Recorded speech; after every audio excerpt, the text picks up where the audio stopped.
his Mouseketeers. You know, Snow White and the Seven Dwarfs has always been my favorite fairy tale. That's why I asked Mr. Disney to please let me tell it to you, with music from his wonderful picture. Every time I hear this music, or read the story again, I get the same shivery feeling I had when I first heard about the beautiful princess, the bad queen, and the brave prince who comes to Snow White's rescue when all seems lost. Our tale begins with the queen, Snow White's jealous stepmother. She is standing before her magic mirror, certain she is the most beautiful lady in the land. So far, the mirror has agreed with her. But today, when she asks the usual question, "Who is the fairest one of all?" the mirror truthfully replies, "Famed is thy beauty, Majesty, but hold, a lovely maid I see. Alas, she is more fair than thee." Alas, indeed. The queen well knows who that would be, Snow White. And nothing good will come of this, you'll see. Of course, the queen is furious. She has no love for Snow White, for out on the castle steps is poor Snow White, dressed in nothing but rags, scrubbing like an ordinary scullery maid. But she is not unhappy. She trips to the wishing well for more water and sings. We are standing by the wishing well. Make a wish into the well. That's all you have to do. And if you hear it echoing, your wish will soon come true. I'm wishing for the one I love to find me today. I'm hoping as I'm dreaming of the nice things you'll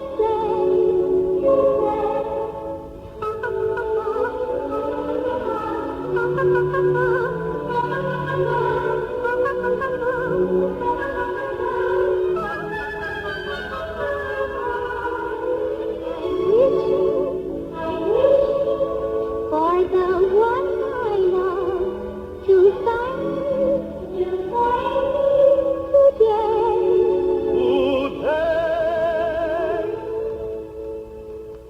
That's the prince. It didn't take long for that wishing well to work. Snow White is so startled that she runs right into the castle. No matter how the prince pleads, she will only peek out at him through a window curtain. Unknown to either of them, the queen is watching. Her jealous heart is burning with an evil scheme. Quickly she calls in a huntsman and tells him to take the princess far into the woods and kill her with his own hands. But that's more than even the hardened huntsman can do. Instead, he urges Snow White to run away as far as she can and never come back. Snow White is horrified at hearing the queen hates her so. She runs and stumbles through the thick woods as fast as her legs will carry her. She is terrified by the dark forest. Tree trunks look like goblins, logs turn into alligators, bushes and vines tear at her dress with thorny hands. Finally, she falls exhausted, sobbing as if her heart would break. Suddenly, she notices the woods are really very quiet. Looking up, she discovers she is surrounded by all sorts of little animals. Each one is looking down at her with eyes as big and frightened as her own, and she can't help laughing. And laughing, she sings to them.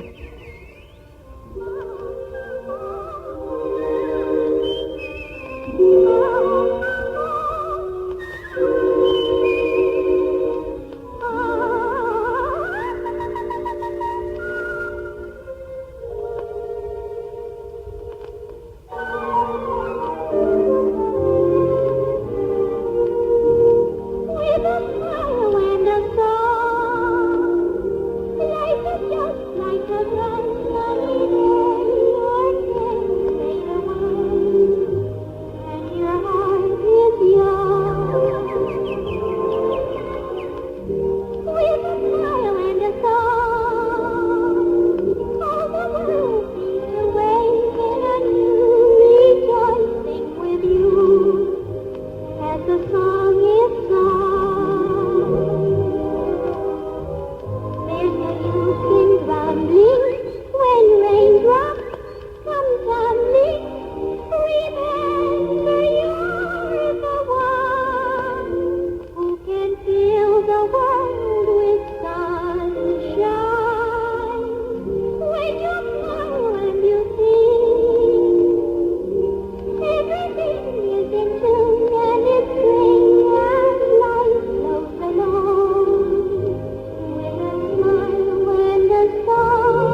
White and the creatures of the forest are fast friends.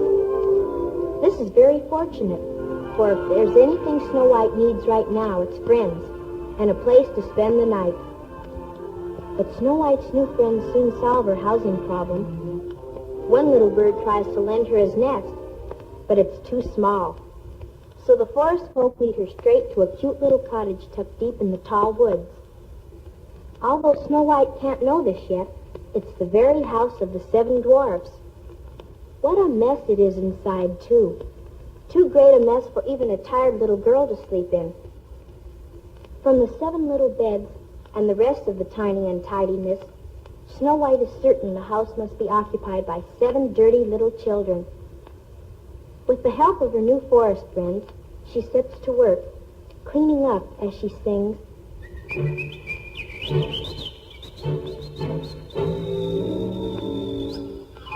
Just whistle while you work, and cheerfully together we can tidy up the place. So I'm a merry day. It won't take long when there's a song to help you set the pace. And as you sweep the room, imagine that the room is someone that you love, and soon you'll find it dancing to the tune.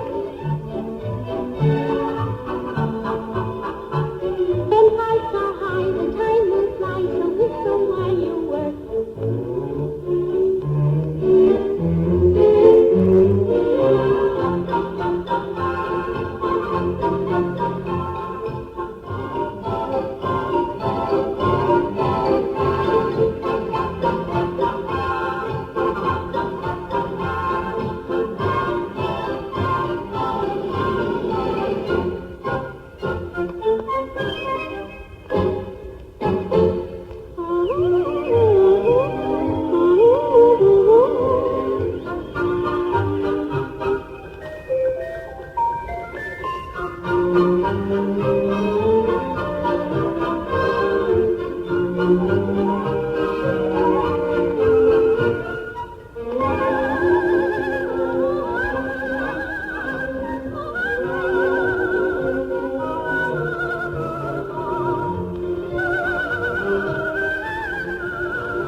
Not far away, in a glittering mine full of diamonds, the 7 dwarfs are getting ready to close shop for the day.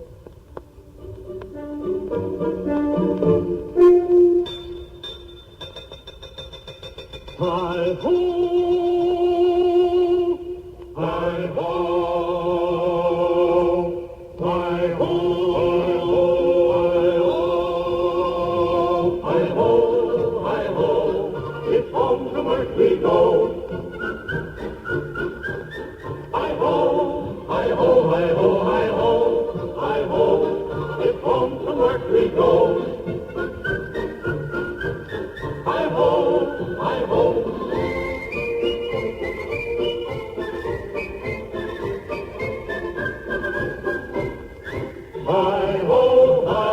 Hi-ho! Hi-ho!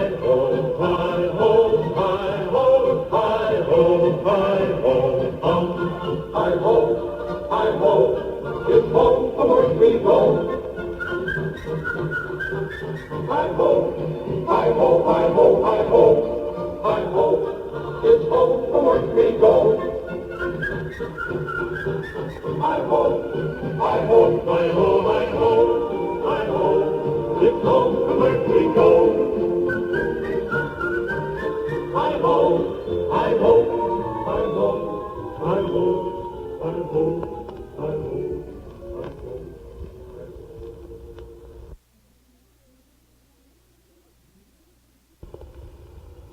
When the seven dwarfs got home and discovered Snow White, they soon made friends, and Snow White agreed to stay and cook for the dwarfs, but she insisted they wash their hands before dinner. Step up to the top. Ain't no disgrace. Just pull up your sleeves and get them in place. Then scoop up the water and rub it on your face and go. Pick up the soap. Now don't try to bluff. Work up the leather. And when you've got enough, get your hands full of water. And you snort, you snuff, and go. You douse and souse, rub and scrub, you sputter and splash all over the top. You may be cold and wet when you're done, but you gotta admit it's good, clean fun. So splash all you like, ain't any trick. As soon as you're through, you'll feel mighty slick. Bunch of old mammy goats, you make me sick going. That was Doc singing. He's less afraid of water, I suppose, than anyone else in the cottage this evening outside of Snow White herself. He has to help her shame the rest of the boys into getting their hands wet. As you can imagine, it's pretty slippery business for a while. None of the little men have seen a piece of soap at such close range since they can't remember when. You'd think they'd be put out, though, wouldn't you? Or at least that Snow White would be put out, right out of the cottage. The way she's taken over, lock, stock, and water barrel. But no, sir. To a man, the dwarfs love her all the more for what she's done. Clean house, clean hands, and the rest of it. The whole forest is cheered up by the bright prospect of having such a wonderful princess to care for the seven dwarfs. Everyone is happy but old Grumpy. Grumpy, you know, can never resist putting on a show of temper, no matter how small or big the occasion. But he doesn't hold out long in this new washing game. The other dwarfs lend a hand, and... Now scrub good and hard. It can't be denied that he'll look mighty cute as soon as he's dry. But it's good, like a soul, and it's good, like a high It all turned out to be great fun. Soon everyone is carried away with the spirit of being clean from head to foot. While the birds and animals press their beaks and noses against the windows outside the cottage to listen, the dwarfs begin to play and sing a silly song.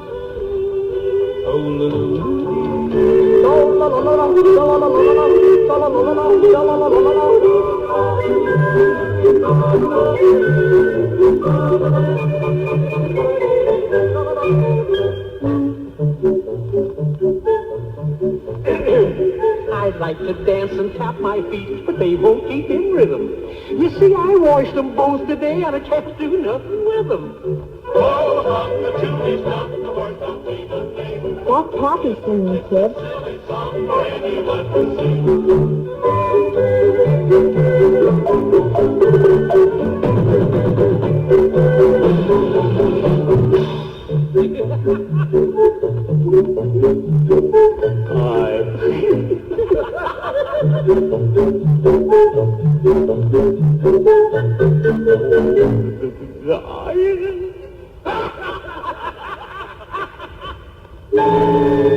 I chased a polecat up a tree, way out upon a limb, and when he got the best of me, I got the worst of him. Poor old Bashful gets off to a shaky start for his part in the singing.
Of course, you recognize Sneezy.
Now, wasn't that a silly song? But it is all too good to be true, because far away in the castle of the Queen, evil doings are afoot. That magic mirror is telling the truth again. Now Snow White's stepmother knows that she's still not the fairest in the land. Snow White is not dead. She is hiding with the 7 dwarfs. Summoning up all the fiery magic of evil at her command, the Queen changes herself into an old lady and creates a beautiful apple. Under the apple's rosy skin lies the power to bring sleeping death to anyone who bites into it. The Queen herself will see to Snow White's end this time. There is only one antidote to the apple's poison: love's first kiss. And back at the dwarf's cottage, Snow White is singing just that.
The next morning, the dwarfs leave for work, but not before they warn Snow White to avoid all strangers. Snow White only laughs. She is not one bit afraid. It isn't very long, though, before a stranger does appear. It's an old lady selling apples, who's really the Queen in disguise. The birds aren't fooled, believe me. They dive and attack the woman and knock the poisoned apple from her gnarled hand. But it's no use. Snow White is blind to her fate, and she indignantly shoos them away. She even invites the old woman into the cottage when she pretends she is taken ill. Now the animals of the forest are really worried, and they rush frantically after the dwarfs to bring them back. But it's too late. Snow White has taken a bite of the tempting apple and has fallen into a deep sleep. The dwarfs catch the witch leaving and chase her through the scary woods, which are suddenly filled with drenching rain, crashing thunder, and flashing lightning. In a while, they corner the hateful witch on a ledge. Cackling down at them, she tries to loosen a huge boulder and roll it down upon her pursuers. But her evil days are over. Just then, a great bolt of lightning strikes and sends her crashing over a high cliff. With a long, frightened cry, she disappears forever, and the great storm disappears with her. The dwarfs return to their cottage and gather mournfully around the still form of their beloved Snow White. Then, over their tearful sorrow, their ears catch the singing of the approaching prince.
The prince kisses Snow White. He can't know it for a moment, but he has just bestowed the gift of new life on the girl he loves. It's her first kiss, so he kneels in sorrow. The dwarfs and the animals mourn with him, and it is while they have their eyes closed that Snow White at last opens hers.